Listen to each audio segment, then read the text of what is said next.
What if Stewie Griffin isn't even a real Griffin? What if Brian died by someone else's hand? And the show never told us. These aren't just jokes, these are mysteries Family Guy buried deep within its episodes. And fans haven't stopped digging them up since, so this is every unsolved Family Guy mystery explained. Starting off with one of the most debated questions in the show's history. Who ran over Brian Griffin?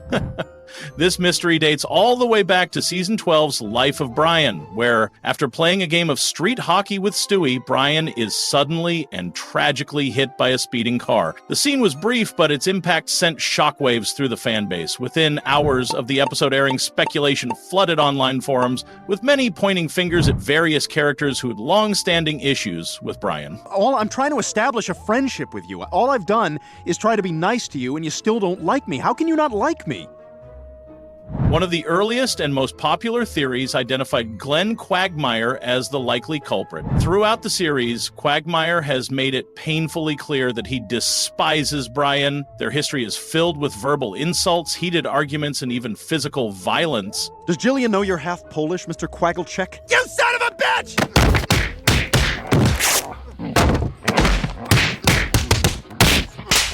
Enough! Stop it, both of you! Quagmire's consistent disregard for Brian's well-being has led many to believe he wouldn't think twice about taking him out permanently. To support this theory, fans also point to Quagmire's strange behavior at Brian's funeral, where he appeared completely uninterested and detached. Damn it, Ortiz, stop swinging at junk. However, other theories suggest a different suspect, Brian's own son, Dylan. Introduced in Season 6, Dylan quickly forms a bond with Brian, only to be abandoned after Brian's short-lived moment of fatherly responsibility. When Dylan reappears in Season 12, Brian once again disappoints him, using Dylan's fame for personal gain before discarding him a second time. You know what, Dad? I'm starting to think that you've just been using me to advance your career. God, you're a terrible father. I never want to see you again. Oh, my God, he's right. Notably, the episode where Brian first abandons Dylan is titled The Former Life of Brian, while the episode in which he is killed is called Life of Brian, leading many to suspect that Dylan had both the motive and the opportunity for revenge. Another theory claims that the hit and run was orchestrated by Vinny, the replacement dog who enters the picture immediately after Brian's death.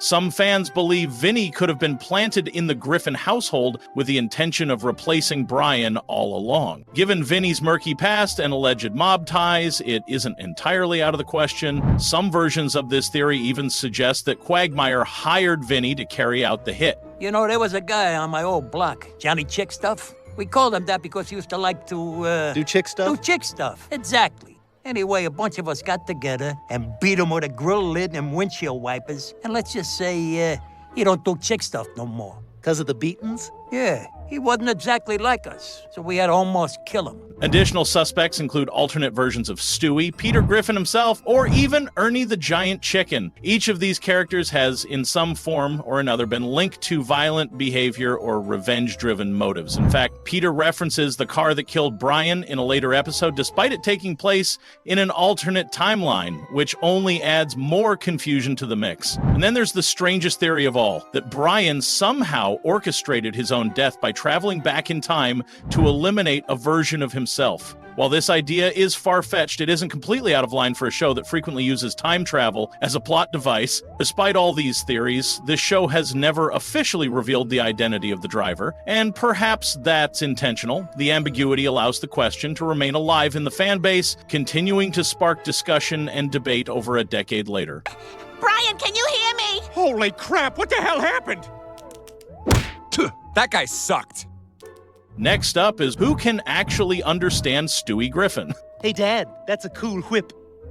Ah, I thought you couldn't understand me. Throughout Family Guy's long run, the question of whether or not Stewie's speech is understood by the rest of the cast has been a recurring source of both comedy and confusion. Give me that, kid. I'm your son, you... In the earliest seasons, it seemed clear that only a select few characters, namely Brian, other children, and on rare occasions Chris or Meg, could understand him. This was reinforced through episodes where Stewie would go on elaborate monologues that were seemingly ignored by the adults around him. However, as the series evolved, this rule began to blur. There are multiple instances in later seasons where adult characters appear to respond to what Stewie says, suggesting that his words are in fact being heard. Hey, Cleveland, you know I love you, but those jeans, they ain't for you. I knew it. I think I just needed to hear it. Thank you, Peter's baby. Copy that. Some moments clearly show Peter and Lois reacting directly to his comments, while other episodes intentionally play with this idea, having characters acknowledge the inconsistency in a meta, self-aware fashion. If you're happy and you know it, clap your hands. Fuck you. If you're happy and you know it, clap your hands. Eat shit. If you're happy and you know it, then your face will surely show it. If you're happy and you know it, clap your hands.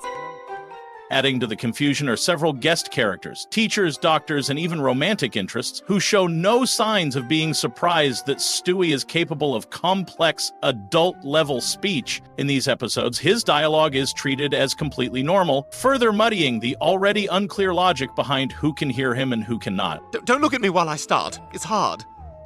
It's a lot of words very fast. Like Gilbert and Sullivan, but for Hispanics. Then there's the case of entire crowds, such as audiences and classmates, who interact with Stewie as if he were just another talking person. Whether these moments are meant to be canon or simply played for laughs is never clarified. What makes the mystery even more perplexing is that Family Guy has directly addressed this issue within the show itself, only to contradict its own logic later. This inconsistency has become part of Stewie's character, a running gag that the writers choose to exploit whenever it suits the scene. Garfield at Large by Jim Davis.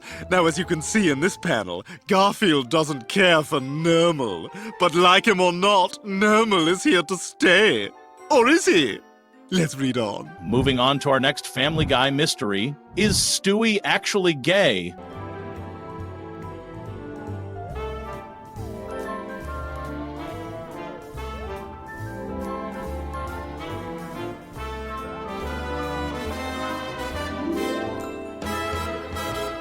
I love you. What? What'd you say? Olive juice. Olive juice? Olive juice, you too. From the very beginning, Stewie has displayed behavior that strongly hints at same-sex attraction, emotional obsession, and ambiguous romantic impulses. His fascination with male characters, especially Brian, has been a consistent thread throughout the series. Whether it's longing looks, intense emotional attachments, or full-blown romantic fantasies, these moments have led many fans to conclude that Stewie may be gay. I can't do it. I can't do it. Get the lotion. Put the lotion on me. Brian? Oh, hi, Mr. Furley. This isn't what it looks like. Never mind, I'll come back later. Beyond Brian, Stewie's interactions with other male characters, as well as his unusual attachment to Rupert, his teddy bear, further suggest romantic and possibly sexual undertones. I never knew there could be such a thing as a perfect day. Don't frolic too much, Rupert. Save some energy for the hula contest. In several episodes, Stewie is shown engaging in behavior typically used to represent repressed or conflicted sexuality, including cross-dressing, jealousy toward Brian's romantic partners, and even moments of physical intimacy played off for comedic effect. Here they come. Kiss me! Come on, we gotta follow them. Stewie? Huh? Everything all right? Yeah, hey, listen, freaking shot in the dark. You want to do something sometime? The creators of Family Guy have addressed this directly. According to them, the decision to keep Stewie's sexuality undefined was intentional. Rather than labeling him as definitively gay or straight, the show prefers to maintain a level of vagueness which allows them to explore a wider range of stories and jokes without being locked into a specific character arc. As a result, Stewie remains one of television's most unique and intentionally confusing characters. His sexuality is never confirmed, never explained, and likely never will be. Actually, I like being a solo act. I got an Oscar and like 100 hot young boyfriends ahead of me. Gonna do a fishnet dance on an aircraft carrier. Remind our boys in white what they're fighting for. And so, moving on to our next Family Guy mystery, is Meg Griffin actually the biological mother of Stewie? Lois, I don't want you walking around all pregnant for 9 months just to hand over the thing when it comes out like a hen to a farmer. I mean, why's it gotta be you? Because they need a healthy female body to carry the baby. I can do it. Oh, come on, Meg. It was hard enough on your body when you gave birth to Stewie. What? I'm just joking. Oh, not cool. While this theory may sound absurd at first, it's one that has circulated among fans for years and is rooted in a number of subtle references and unexplained oddities throughout the show's history. At the center of the theory is the idea that Meg became pregnant at a young age, and with help from Lois and Brian, the entire situation was covered up to avoid public embarrassment or family scandal. According to this version of events, Lois then pretended to be pregnant, and when Stewie was born, passed him off as her own child. Bloody hell! It's a boy! Yeah! Oh, thank God! He's so beautiful. One of the earliest pieces of evidence comes from a line in Partial Terms of Endearment where Lois makes a casual remark implying that Meg gave birth to Stewie. While the moment is played as a joke, the lack of any reaction from Meg at the time has caused many fans to question whether it might have some basis in truth. The theory gains further traction in A Fistful of Meg, where Meg is seen secretly hiding a baby in her school locker. Mama! What are you doing out of your box? Hey, Megan. Oh, hey, guys. This visual gag was never followed up or explained, but it introduced the idea that Meg may have previously had a child she kept hidden from her family. When viewed in conjunction with the earlier comment from Lois, the implication becomes even more suspicious. Then there's the matter of Stewie's own understanding of his origins. The show has never definitively shown Stewie being born in a way that isn't filtered through his own perspective. Nearly all scenes depicting his birth are portrayed through unreliable cutaways, leaving room for creative reinterpretation. Fans have speculated that if Stewie himself was unaware of the cover-up, he would simply accept Lois as his mother without questioning the narrative. From a biological standpoint, it would also explain some of Stewie's more unique traits. While Peter, Lois, and Chris are typically portrayed as lacking intelligence, both Meg and Stewie display advanced reasoning skills, social awareness, and higher levels of emotional complexity. Some fans have suggested that this might indicate a closer genetic connection between the two. And Meg, why are you on the couch? You know you're not supposed to be on the furniture. Look at her. She just sits there and takes it. She deserves a better life than this, Brian. And you know what? I'm going to give it to her. The theory even accounts for how the rest of the family might have been convinced to go along with the cover-up. Peter, often shown as lacking common sense, would be easy to mislead, while Chris could be told a different version of events without questioning it. Brian, being more intelligent and loyal to both Lois and Meg, could have played an active role in helping execute and protect the lie. Of course, all of this remains speculative. Family Guy frequently contradicts itself, relies on throwaway jokes, and resets its continuity episode to episode. And so, moving on to our next Family Guy mystery, what really happened to Peter Griffin's missing shirt at Mr. Washy Washy's laundromat?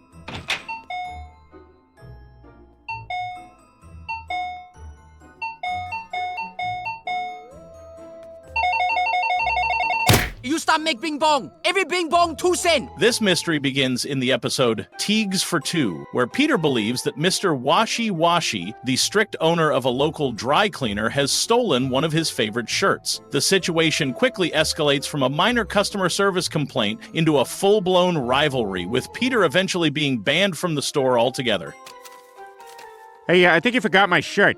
There no shirt. Well, no, I know you have my white shirt. Can you check again? No need check. I know have your shirt. Listen here, Washy Washy, you do have my shirt. I know have your shirt. You yes have my shirt. You get out of my store. You give me shirt. You go or I call police. You no dare call police. Oh, you want to play game, fatso? You big 911. Fine, I go. But this no over. I take picture of Ang Lee. Good. He do too many white people movie anyway. Despite multiple confrontations and even an apology dinner hosted at the Griffin household, the shirt is never located.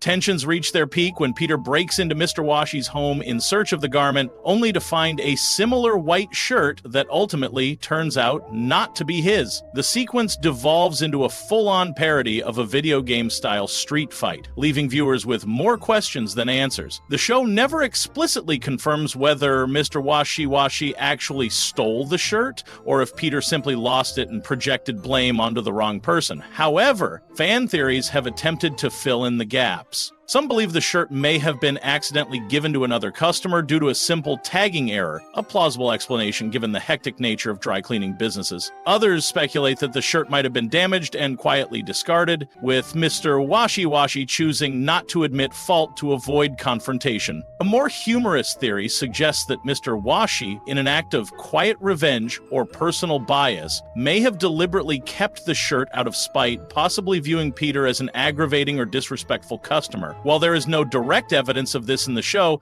it would certainly be in keeping with Family Guy's tendency to escalate minor misunderstandings into absurd levels of conflict. Ultimately, like many Family Guy plotlines, the missing shirt is left unresolved. It remains one of the show's smaller yet strangely enduring mysteries, something that should have been simple to explain but instead became an extended and chaotic side plot. You no come back ever! I no like you American, and all you American look alike! Oh, we all look alike, do we? Well, look who's talking! And so, moving on to our next Family Guy mystery. Why does Chris Griffin have blonde hair while the rest of the family clearly doesn't? If only they knew.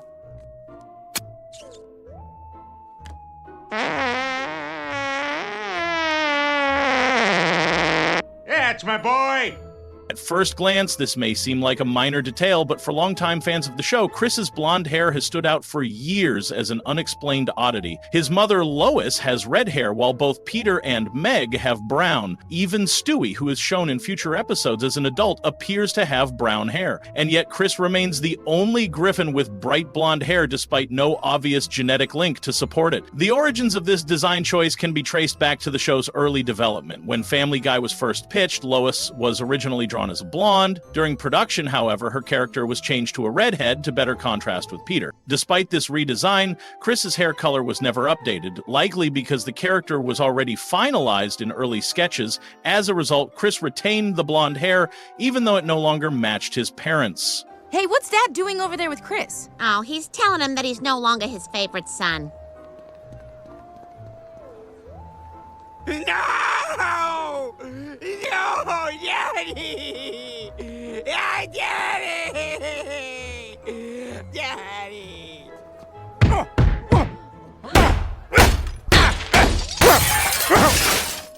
While this real-world explanation is relatively straightforward, the show itself has offered more absurd and confusing alternatives over the years. In one episode, it's revealed that Chris may have been kidnapped as a baby by a Dutch family, which would account for both his physical appearance and his occasional ability to speak fluent Dutch. Yeah, sort of like Chris doesn't remember we stole him from a Dutch family. What's this now? We hebben het er later over. Hoe begrijp je wat je tegen me zegt? I miss our stolen son in America. Do you think he remembers us? What and shoe? Family man! Dutch TV is probably not that great, we assume? This cutaway gag, while clearly intended as a joke, has since been adopted by some fans as a tongue-in-cheek explanation for the hair color discrepancy. Other theories suggest that Chris's blonde hair might be a subtle hint at possible infidelity, either on Lois's part or Peter's. This theory is reinforced by the show's frequent jokes about Lois's questionable loyalty and the many retcons surrounding the children's birth stories.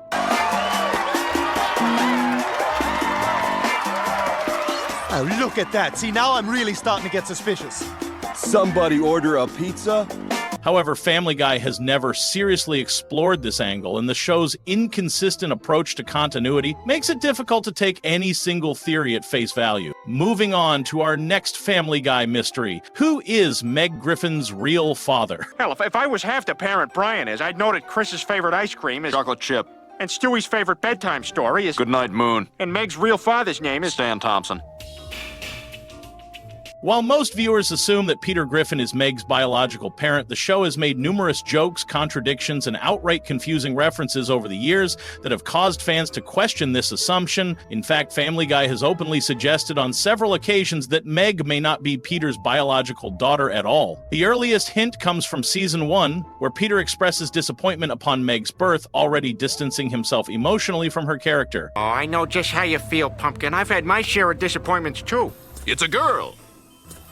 Can you check again? However, the mystery deepens in later seasons when more explicit references are made. In the episode Screwed the Pooch, it is casually suggested in court that Meg's real father might be someone named Stan Thompson. The scene plays out quickly and is never directly acknowledged again, but the line sparked years of speculation among fans. Other episodes only further complicate the issue. In Not All Dogs Go to Heaven, Brian remarks on how much Meg resembles Peter, which some take as confirmation that Peter is her biological father, while others interpret it as a deflection from the earlier claim. This inconsistency, paired with the show's tendency to rewrite character backstories for comedic effect, has made it impossible to determine which version of events is canon. The theory that Stan Thompson could be Meg's real father gained additional traction when the show revealed that many family members were already aware of the truth, with the notable exception of Meg herself. In this context, it's possible that Meg was the result of an affair,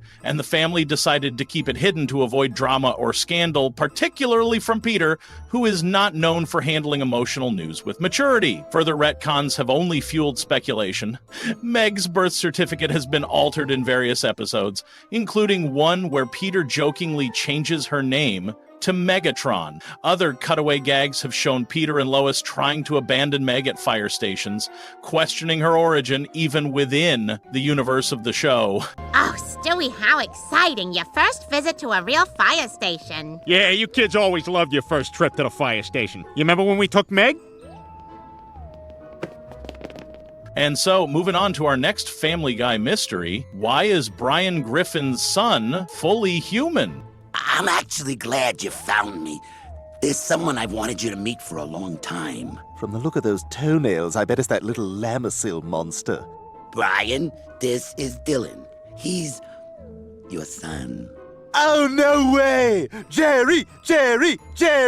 Out of all the strange inconsistencies in Family Guy, this one remains one of the most biologically and narratively puzzling. Brian, a dog who walks upright, speaks fluent English, and drinks martinis, is later revealed to have fathered a fully human teenage son named Dylan. The episode The Former Life of Brian introduces Dylan as Brian's long-lost child, the result of a past relationship with a human woman named Tracy Flanagan. From the moment Dylan appears on screen, viewers were left asking the obvious question, how is this even possible? Brian is undeniably a dog, and although he functions in the human world as a social equal, his species is never in doubt. Dylan, on the other hand, is not only fully human, but significantly older than Brian, making the logistics even harder to reconcile. Some fans have tried to explain the inconsistency using cartoon logic, citing the show's frequent disregard for realism as a blanket justification. Others have proposed more specific theories. One of the most common explanations is that Brian may have simply been used as a symbolic stand-in for Dylan's real father, with the show exaggerating the connection for comedic effect. However, this theory doesn't hold up well, as the show explicitly confirms that Dylan is biologically Brian's son multiple times across several episodes. Another explanation offered by the show itself involves dog years, though this is clearly used more as a joke than a serious resolution. Later episodes would further complicate matters by showing Brian fathering hybrid offspring with other characters, most notably Stewie, resulting in half-human, half-dog children. These examples only make the existence of a fully human son even more difficult to justify.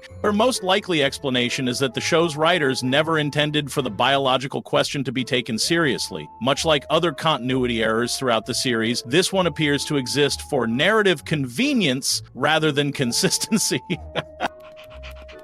Huh. Well, you know what? I guess he does. You know, I was actually thinking this could be a chance for you to finally make things right. What? What do you mean? Well, you do have a son that you were never there for. This is your opportunity to do things differently. Oh, maybe you're right. Well, I suppose I could give it a try.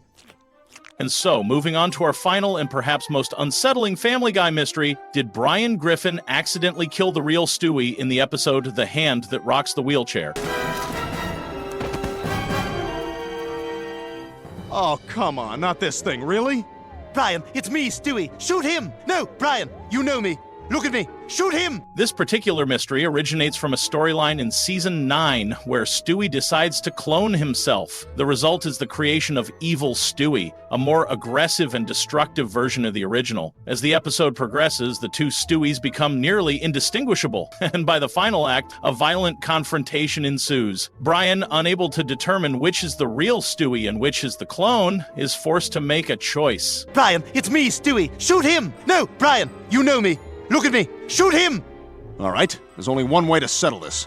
Look at your feet. Why? They're just feet. What are they doing down there? They're like leg hands.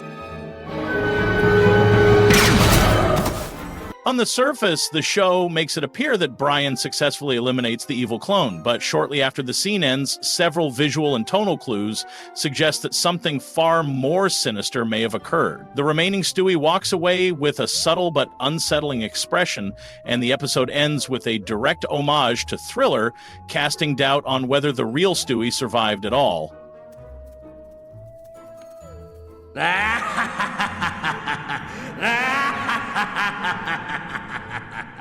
This twist has led many fans to speculate that Brian may have unknowingly killed the original Stewie and that evil Stewie took his place permanently. The idea is supported by the fact that, from this point on, Stewie's personality begins to shift slightly.